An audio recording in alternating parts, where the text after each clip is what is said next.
The preparation of this snack, which we are used to seeing in red boxes, begins at the factory long before it's served. The potatoes come here already sorted by size.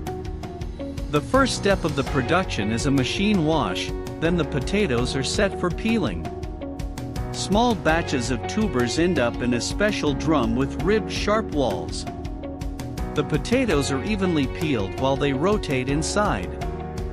Cutting each potato takes just a few seconds thanks to these grates through which the tubers are pushed. Next, the potatoes are sifted so that short and uneven pieces are removed from the batch. Then the batches are treated with dextrose, a natural sweetener that gives them the characteristic golden color when fried. Also, the fries are treated with sodium pyrophosphate to preserve their bright color during the shipping stage.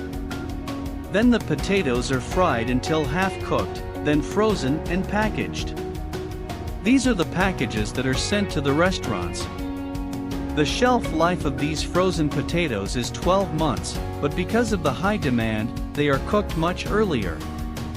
At the restaurant, all the employees have to do is dip the fries in hot oil for 3 minutes to cook them to perfection, and then sprinkle them with salt.